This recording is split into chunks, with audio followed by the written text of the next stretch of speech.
Meus amados, que a graça e a paz do Senhor Jesus esteja com todos.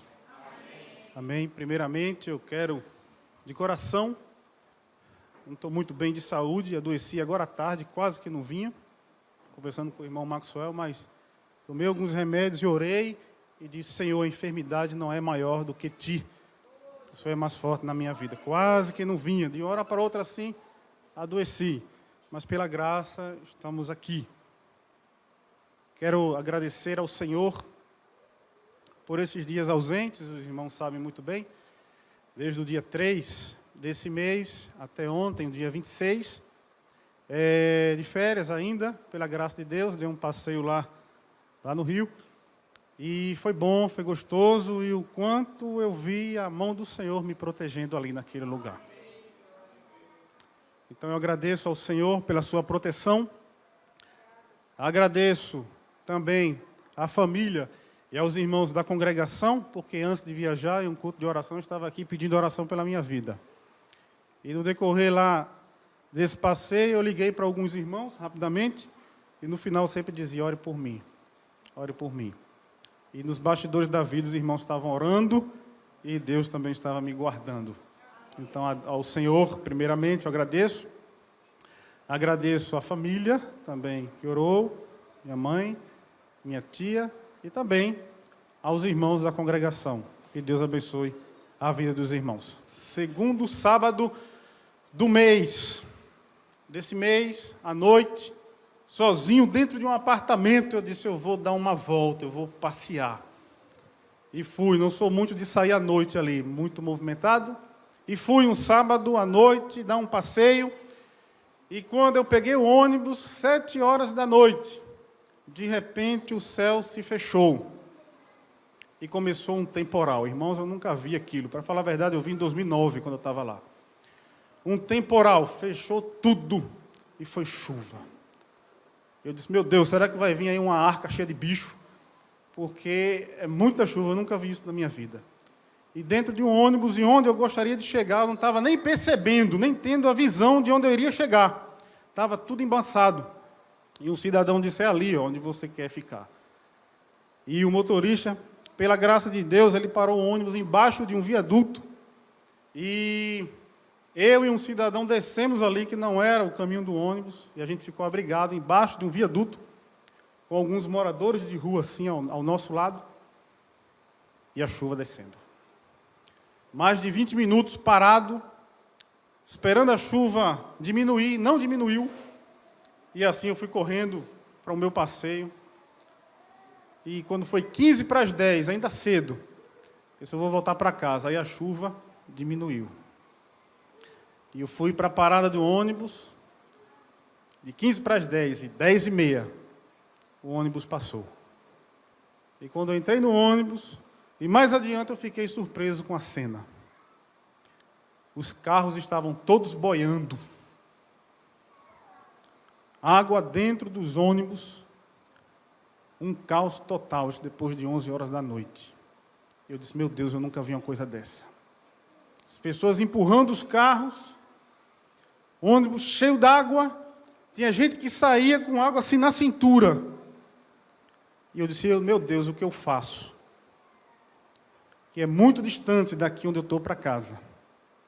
Eu sentia no coração: fica no teu canto quieto e não toma nenhuma decisão, fica quieto. E isso passou, as pessoas desciam, aquele caos todo lá, carros boiando, e de repente aquele motorista, creio que usado pelo Senhor, disse: eu vou mudar o itinerário desse ônibus, e vou pegar um outro itinerário para a gente sair daqui. E sei que vou passar em Botafogo. Eu digo: para onde eu vou ficar? E algumas pessoas reclamaram, porque não iriam passar no itinerário do ônibus. Minha gente, se eu ficar aqui, a gente vai sair 3 horas da madrugada. E eu sei que entrou em contramão, passou por cima de calçada, eu sei que fez uma reviravolta toda. E no final das contas, a caminho de Botafogo, onde eu estava hospedado, o bairro, ele parou em uma determinada rua e desceu um cidadão. Eu digo: eu vou aqui também. Eu desci. E o pior é que meia-noite e pouco eu perdido dentro do bairro onde eu estava. E tudo escuro, tudo cheio d'água. E eu disse: meu Deus, e agora? Onde é que eu estou? E procurava alguém, procurava uma pessoa, procurava alguém para pedir informação e nada. E de repente tinha um barzinho fechando, eu perguntei onde fica São Clemente. O camarada disse, vai aqui direto que você chega lá. E eu sozinho fui. As pessoas que a gente encontrava, assim, vez ou outra na rua, estranhas, assustadas, olhando uma para o outro. E graças a Deus eu fui. E um passeio que eu saí de 15 para as 10. Fui chegar mais de 00:30. Debaixo de chuva, debaixo de temporal, debaixo dessas coisas.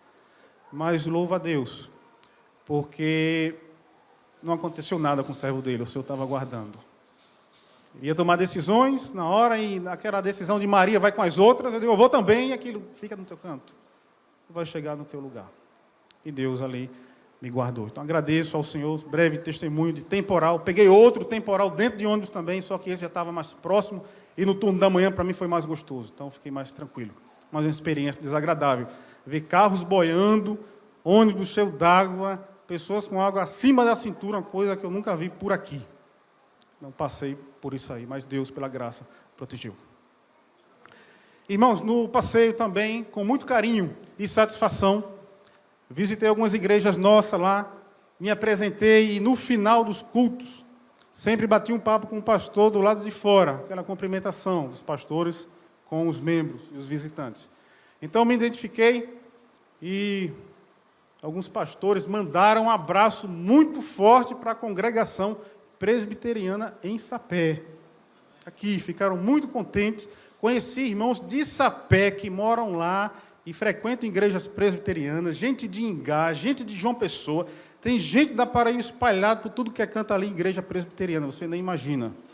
E era uma alegria tão grande, a gente conversava e botava as conversas em dias aí, mas o reverendo Jorge Luiz Patrocínio, pastor da Catedral Presbiteriana do Rio, a gente registrou fotografias ali, bati um papo com ele, ele disse um abraço para os irmãos lá da congregação presbiteriana em Sapé, viu? Mande um abraço nosso para lá. Reverendo Cid Caldas, da Igreja Presbiteriana de Botafogo, conversei também com eles, um abraço para os irmãos da congregação presbiteriana em Sapé, seja bem-vindo, meu irmão. Igreja Presbiteriana de Copacabana, Igreja Presbiteriana da Gávea, alguns diáconos foram ao meu encontro e pediram face da congregação. Tem face a congregação, tem face a igreja. Eu disse, tem, anota aqui para a gente acompanhar o trabalho de vocês lá na Paraíba. Então, eu passei algumas informações também para os irmãos lá, para conhecer o nosso trabalho. Então, das igrejas que eu visitei, de 4 igrejas nossas, presbiterianas, o prazer de conversar também com os pastores e trazendo da parte deles, sem nem conhecer, mas trazendo um abraço muito forte para a congregação. Então, que Deus abençoe assim a vida dos irmãos e está sendo transmitido aí o recado e os abraços. Meus irmãos, eu falei com o irmão Maxwell aqui e disse, eu vou quebrar um pouco o protocolo, porque hoje é o domingo da ressurreição, e onde você for aí em qualquer igreja evangélica é a ressurreição de Jesus. E hoje eu completamente desatualizado da programação da congregação por ter chegado ontem. Cheguei aqui, era 9h da manhã, os irmãos estavam indo embora. O café da manhã da ressurreição. Então, eu cheguei na hora que os irmãos já estavam indo embora. E não sei como que foi o culto, mas creio que foi muito agradável. E conversando com irmãos de manhã, foi falado sobre a ressurreição, ele disse, foi falado sobre a ressurreição. Falar sobre a ressurreição de novo, eu acho que é coisa gostosa, aumenta mais a nossa fé. Mas eu queria mudar o protocolo, mas dentro desse período de Páscoa. Dentro desse período de Páscoa, sem fugir isso. Então eu gostaria de falar nessa noite num tema meio desagradável, mas a gente vai entender no decorrer da mensagem, pela graça de Deus e pelo texto também. O primeiro texto é muito forte, tá? Deus tocou no meu coração nesse texto, me levou para esse texto, e eu gostaria de tocar em 2 assuntos. Primeiro, sofrimento. Não é gostoso isso. E eu creio que você já passou por sofrimento, ou não sei se está passando. E também cenas de covardia e violência. Também é algo desagradável. Mas Deus me mostrou isso na sua palavra. E dentro desse período de Páscoa, sem querer fugir, mas quebrando um pouco o protocolo, eu gostaria que você ficasse de pé em nome de Jesus, em reverência à palavra de Deus e ao Deus da palavra, como sempre digo, e possa abrir a sua Bíblia no Evangelho segundo escreveu Marcos, capítulo de número 15, do verso 16 ao verso de número 20. Uma leitura alternada da palavra do Senhor. Vamos estar lendo um texto bem pequeno, Evangelho segundo escreveu Marcos, capítulo de número 15, do verso 16 ao verso de número 20. Se você encontrou, diga graças a Deus. E se não encontrou, diga ai de mim. Olha, graças a Deus, todo mundo encontrou. Amém. Evangelho de Marcos, capítulo 15, aliás, verso 16 ao verso de número 20. Vou estar lendo o versículo, os irmãos, os posteriores, até o término do verso 20. Então os soldados o levaram para dentro do palácio, que é o pretório, e reuniram todo o destacamento.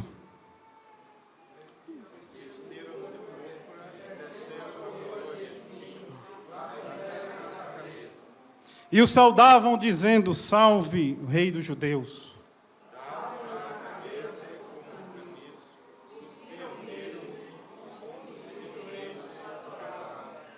Depois de o terem escarnecido, despiram-lhe a púrpura e o vestiram com as suas próprias vestes. Então, conduziram Jesus para fora, com o fim de o crucificarem. Vamos orar. Santo Deus, querido e amado Pai que estás nos céus, obrigado, Senhor, por esse momento na Tua presença. Em nome de Jesus, que essa chama nunca venha se apagar do nosso coração. Obrigado, Senhor, por tudo aquilo que aconteceu com Jesus, que foi em nosso lugar e teve grande significado para as nossas vidas. Senhor, em nome de Jesus, ajuda-nos a entender aquilo que o Teu Filho passou em nosso lugar.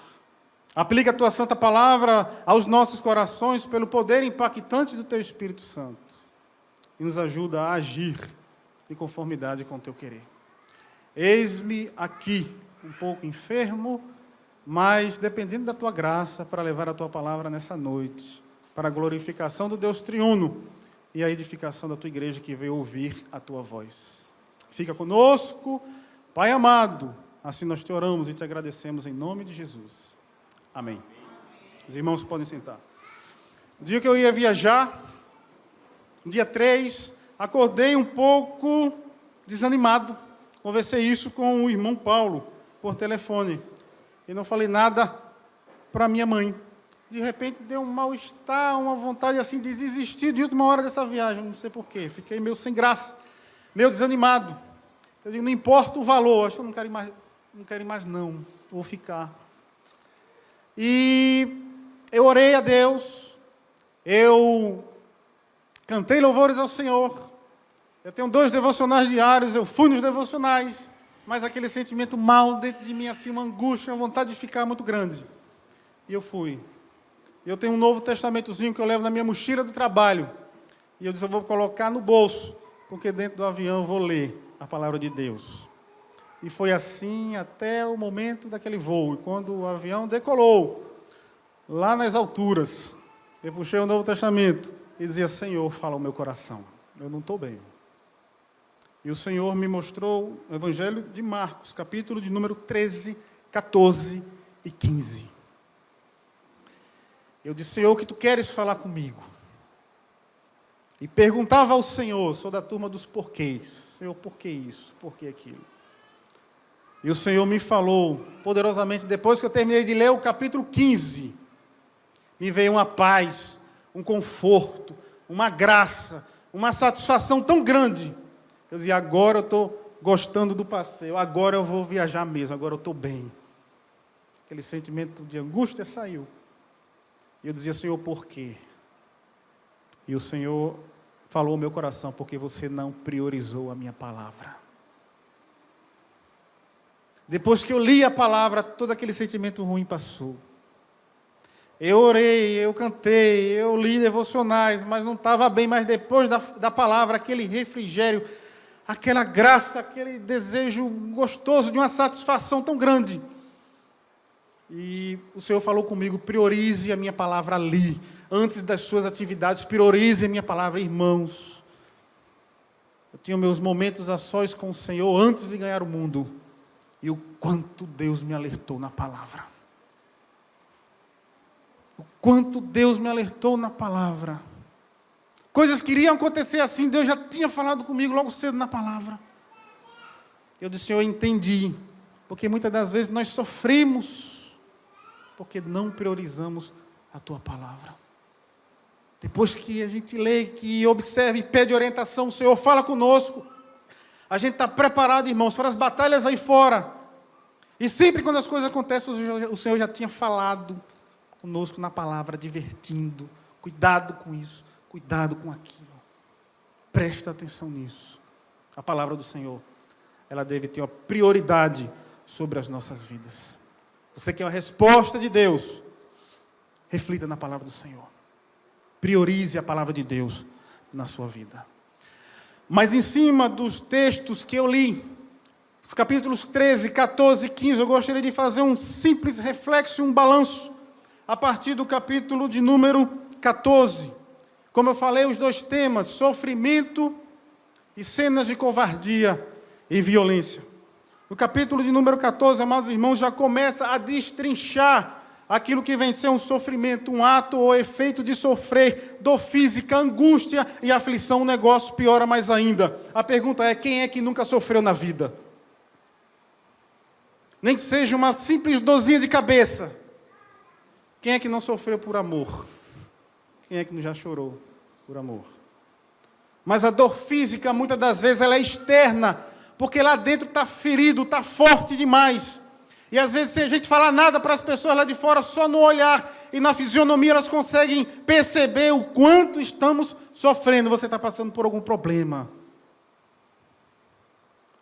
Sofrimento, ato ou efeito de sofrer, dor física, angústia e aflição. Sofrimento. Capítulo de número 14, a palavra de Deus vai nos mostrar, amados irmãos, do verso 1 ao verso de número 3, um plano para tirar a vida de Jesus. Quantos e quantos planos são feitos para o bem dos outros, mas aqui a palavra nos mostra um plano horrível para tirar a vida do Senhor Jesus. E a palavra frisa bem, no verso 1, lá no finalzinho, que fala sobre matar. O objetivo era matar Jesus. Do verso de número 10 ao verso de número 11, dentro do capítulo de número 14, a palavra vai nos mostrar do pacto da traição. O que é um pacto? É um acordo entre duas pessoas, onde essas duas pessoas não podem falhar ou quebrar, porque se quebrar, o pacto foi quebrado, foi desfeito. E a palavra de Deus nos mostra um dos 12 se apressando para entregar Jesus. Provérbios, capítulo de número 6, vai nos mostrar de 6 coisas que o Senhor aborrece, e a 7ª, Ele abomina, e uma delas são os pés rápidos ou ligeiros para derramar sangue.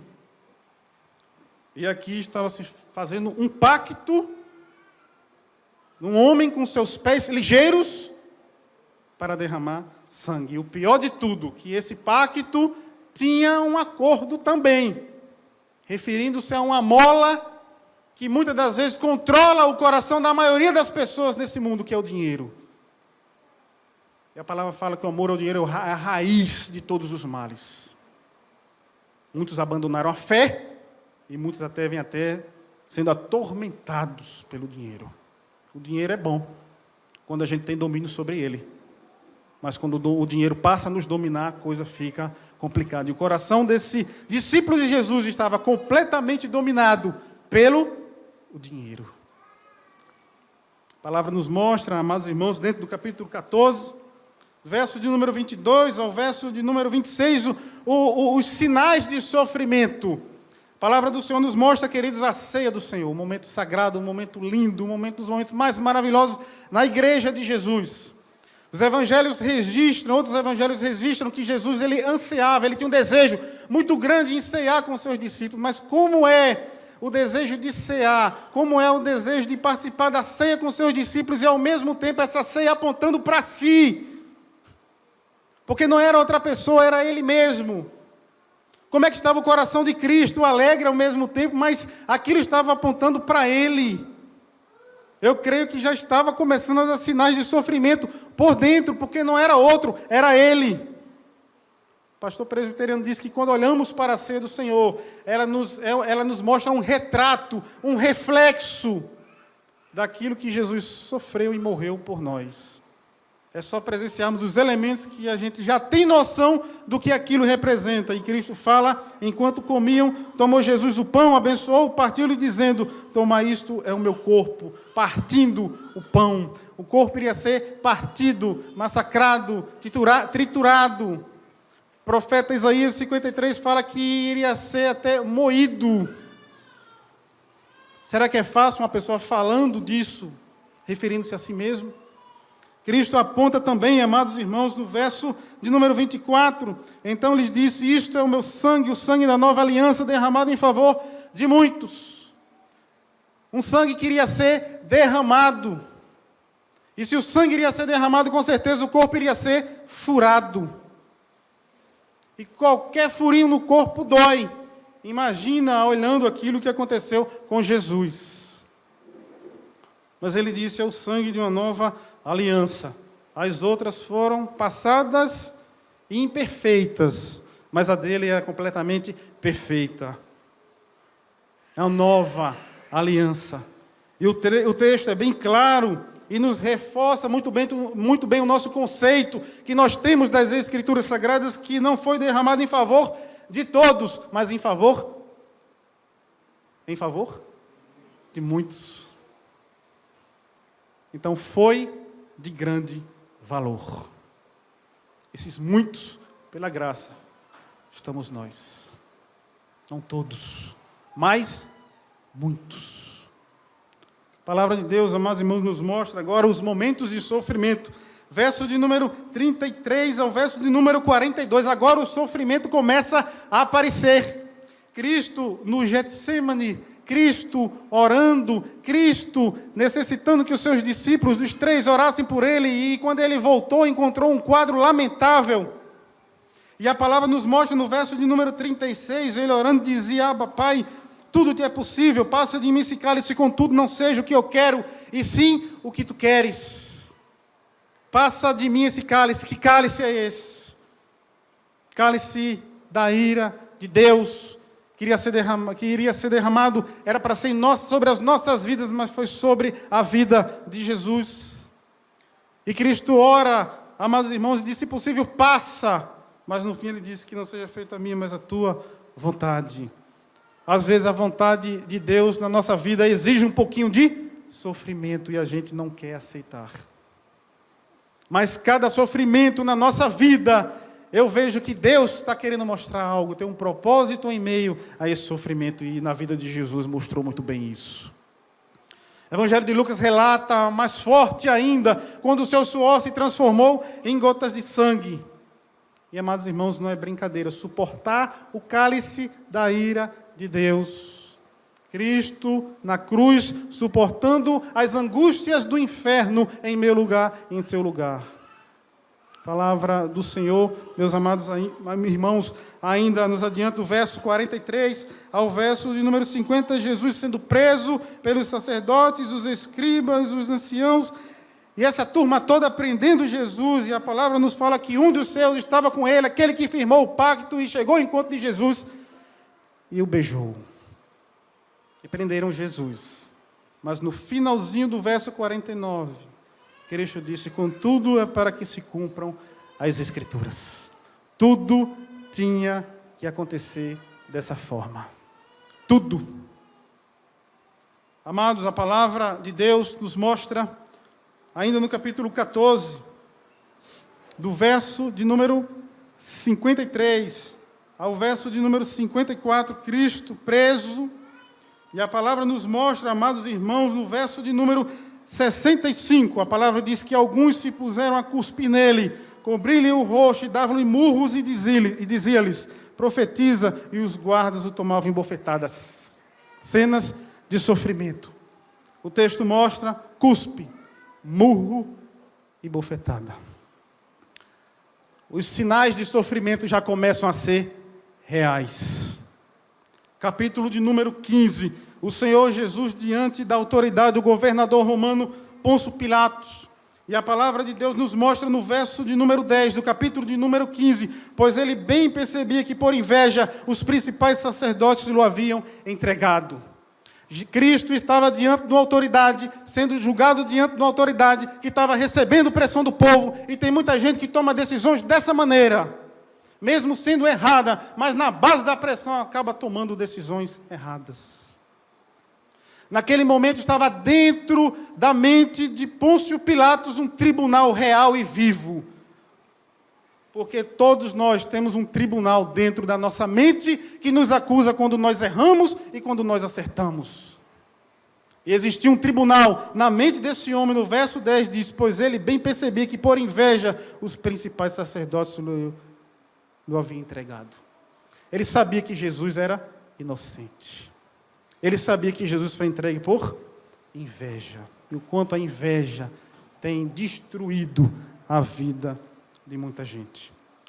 A palavra fala, meus amados irmãos, no decorrer do texto, para adiantarmos também, que houve um tumulto, e a palavra fala, e os irmãos conhecem muito bem o texto, que diante de Cristo e Barrabás, a população, o povo preferiu soltar Barrabás, entregar Jesus à crucificação. Verso de número 15. Então Pilatos, querendo contentar a multidão, soltou-lhe Barrabás e após mandar açoitar a Jesus, o entregou para ser crucificado.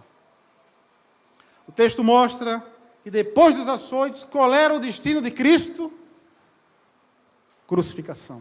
Ele o entregou para ser crucificado.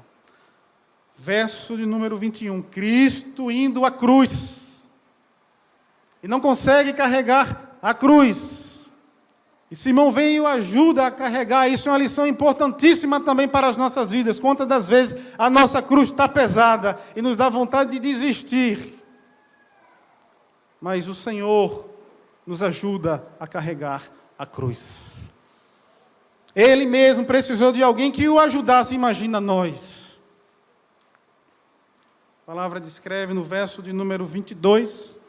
ao verso de número 32, a crucificação de Jesus, onde deram de beber vinho com mirra, umas ervas amargas para contentar, ou para amenizar a dor que Jesus estava passando ali, e a palavra diz que ele não o aceitou. E os que iam passando blasfemavam dele, maneando a cabeça e dizendo, tu que destróis o santuário, em 3 dias reedificas. Começa a zombaria. A palavra descreve no verso de número 33 ao 41, a morte. Veja que todos esses estágios, a partir do capítulo de número 14, começam sofrimentos. E os sofrimentos, eles não vão amenizar, eles vão cada vez mais e mais piorar. É como se estivesse apertando, sufocando, vão ver até onde ele aguenta. E, amados irmãos, o texto nos mostra, entre o meio-dia e as 3 horas da tarde, houve trevas sobre toda a terra. A natureza perdeu o seu brilho, o sol não dava mais o seu brilho, o céu não era mais azul, não tinha mais nuvem, mas a palavra do Senhor nos mostra que houve trevas sobre toda a terra, um sinal de luto, um sinal de pranto, um sinal de dor. A natureza estava sabendo, estava percebendo que não era um homem normal, mas era o Filho de Deus que estava morrendo. A reação da natureza, reagindo, perdendo o seu brilho, perdendo, meus amados irmãos, a sua clareza, a sua beleza e tornando-se trevas sobre toda a terra. Um Senhor revoltado com Deus, porque a sua filha era membro de uma determinada igreja, participava dos trabalhos da igreja, uma serva de Deus, e de repente morreu em um determinado acidente. E ele chateado, quando as pessoas iriam lhe visitar, levaram a palavra do Senhor para ele e diziam, onde está Deus quando minha filha morreu?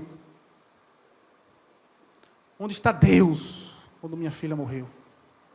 E várias pessoas visitavam esse homem, ele revoltado, e uma vez um pastor, iluminado pelo Espírito Santo de Deus, foi visitar esse homem. Depois que o pastor levou uma palavra de consolo, ele olhou para o pastor e disse: onde está Deus? Onde estava Deus quando minha filha morreu? O pastor olhou para ele e disse: no mesmo lugar, quando ele estava vendo o seu filho ser crucificado. No mesmo lugar, quando ele estava vendo o seu filho ser crucificado. Irmãos, não é fácil, não foi fácil para Deus ver o seu filho nessa situação. Cristo, em outros evangelhos, descreve palavras de mistério quando diz: Deus meu, por que me desamparaste? O sofrimento estava demais. Mas naquele momento o Filho de Deus estava carregado de pecados. E como bem dizia um pastor, o Deus Santo não se mistura com pecado. E ali ele estava carregando os nossos pecados. A natureza perdeu o seu brilho. Deram de beber vinagre a Jesus em vez de água. Estava demais. Já com fome, com sede, surrado, cheio de pancada. E o texto nos mostra, amados irmãos, que ele de um grande brado expirou. Aí não aguentou mais. Morreu. Os outros evangelhos descrevem: está consumado. Em outras palavras, está pago. Amados, sofrimento. Que sofrimento. Só fez aumentar cada vez mais.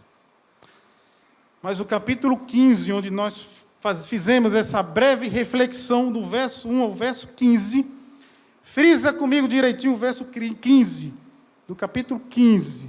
Então Pilatos, querendo contentar a multidão, soltou-lhe Barrabás e, após mandar açoitar a Jesus, o entregou para ser crucificado. Qual era o caminho de Jesus aqui? A crucificação.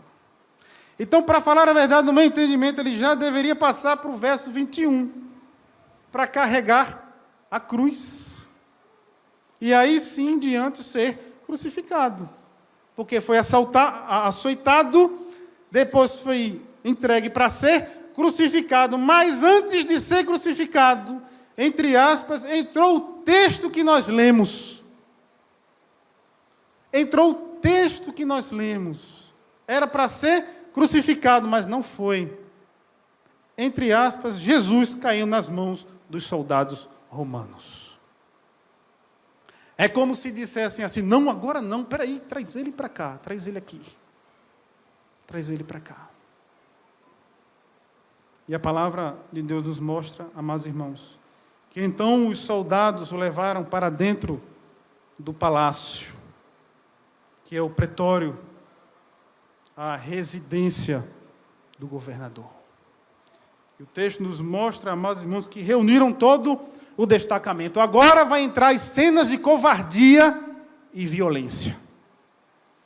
Há uns meses atrás, um casal estava discutindo na cidade de São Paulo, em uma daquelas ruas, e sem querer, aliás, querendo, para falar a verdade, a moça estava distraída e o camarada deu uma cotovelada, quebrou o maxilar da moça, deu traumatismo craniano e a moça desmaiou. Uma covardia. Ninguém precisa agir dessa maneira em uma simples discussão. Os alvos de cenas de covardia e violência são sempre as mulheres. Há um programa de TV aí que todos os dias são mulheres violentadas, mortas pelos seus maridos, inconformados com separação. O quadro, infelizmente, é trágico. São cenas de covardia e violência, principalmente com as mulheres. Um brutamonte desse tamanho, agredindo uma mulher é muito fácil. Precisar estar de frente com alguém da sua própria estatura. Crianças, adolescentes sendo violentadas, cenas de covardia e violência. Amados irmãos, isto passa direto na TV, direto nas matérias. Nós muitas das vezes estamos acostumados com isso, com essas notícias tristes e ruins, mas a palavra de Deus mostra cenas de covardia e violência, e não se espante. Está aqui diante do texto da palavra que nós lemos, cenas de covardia e violência. Reuniram todo o destacamento, cerca de 300 a 600 soldados. 300 a 600 contra 1. Isso é uma covardia. É uma covardia.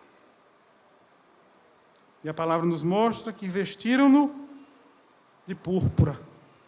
Uma capa vermelha que representava o poder romano e só as autoridades romanas que vestiam-se aquelas roupas. Uma capa linda, bonita. E se Jesus era rei, a sua sentença foi o rei dos judeus. Se ele é um rei, traz ele para cá e põe a púrpura nele.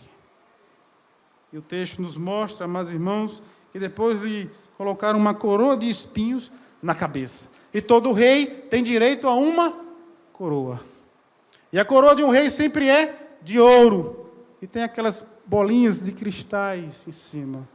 Mas a coroa de Jesus não foi uma coroa de ouro, foi uma coroa de espinhos.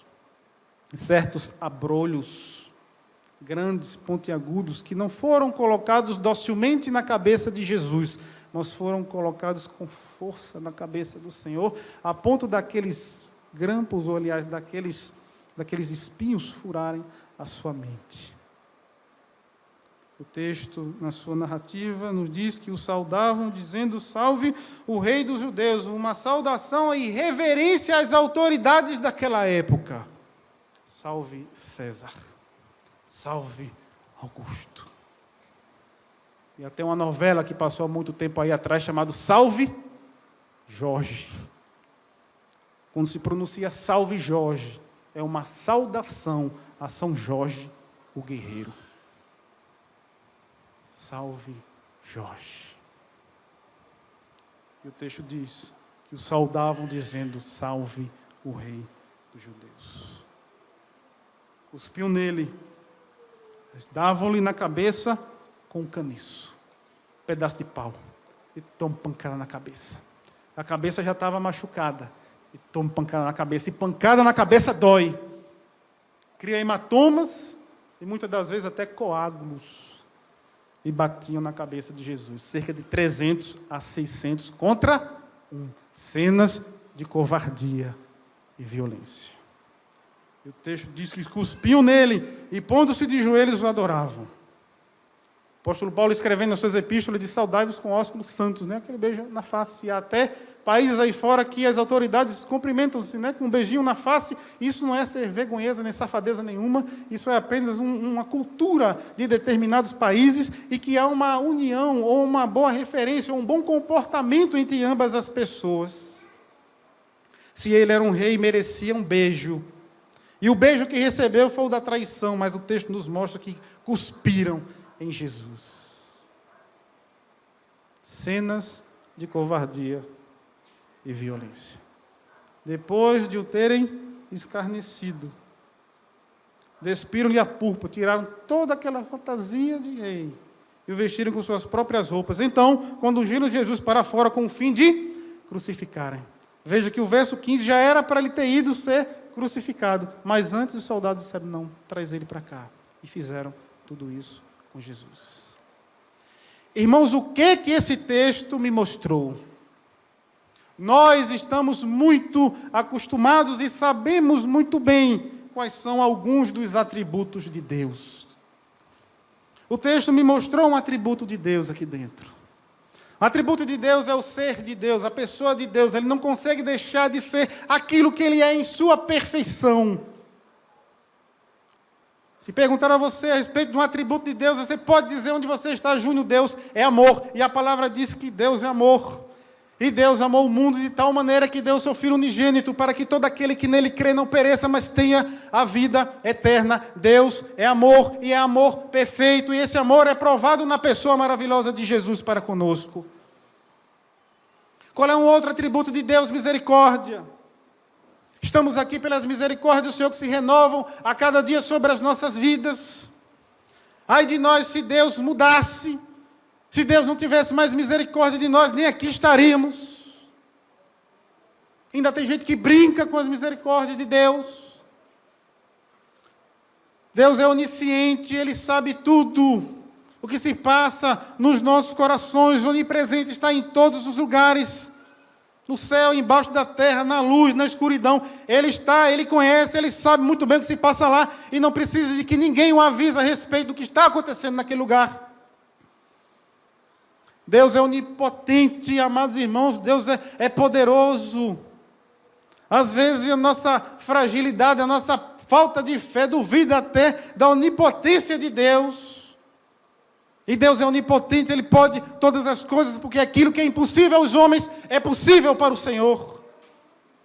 Deus é longânimo, Deus é paciente. Quantas pessoas estão aí fora, debaixo da ira de Deus, e Deus tendo paciência, e Deus dando oportunidade, e Deus falando, se conserta, se ajeita. Deus é longânimo, Deus é santo, e Ele compartilha a sua santidade conosco, porque sem a santificação ninguém irá ver ou verá o Senhor. Deus é santo. Um outro atributo de Deus, Deus é justiça. Deus é justo, juiz. Pode até demorar, meus amados irmãos, na nossa mente, mas chega a justiça de Deus, no tempo de Deus e de uma forma certa. Existe um juiz que irá fazer justiça sobre as nossas vidas. O que a gente vê aí fora é muita injustiça, mas existe um juiz que não recebe suborno. Existe, meus amados, um juiz que não tem jeitinho brasileiro com ele. É um dos atributos de Deus, Ele é justo nas suas ações e na sua maneira de agir. E um dos atributos do Senhor é o seu juízo. Ele exerce juízo. Ele exerce ira. Sodoma e Gomorra foi a prova disso. E a terra no tempo de Noé foi a prova disso também, juízo. Deus um dia irá exercer justiça e juízo sobre esse mundo aí que nós estamos vivendo, porque o negócio está demais. Está de perna para o ar. Mas o texto me mostrou um atributo de Deus. A sua presciência. E é um atributo que pouco nós falamos aqui. E colhendo algo a respeito de presciência, é que prevê o futuro ou já sabe o que vai acontecer.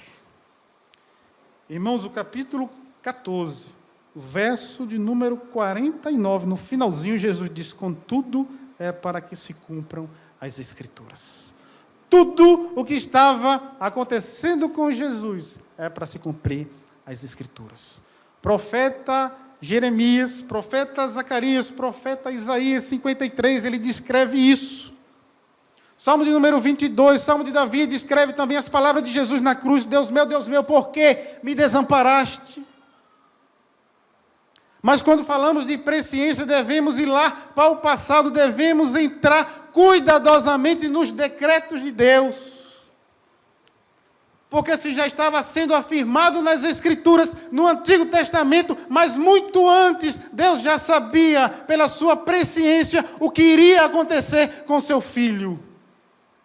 Isso nos mostra os decretos eternos de Deus. E cuidadosamente, dentro da minha interpretação, onde o Senhor falou comigo poderosamente nesse texto que lemos.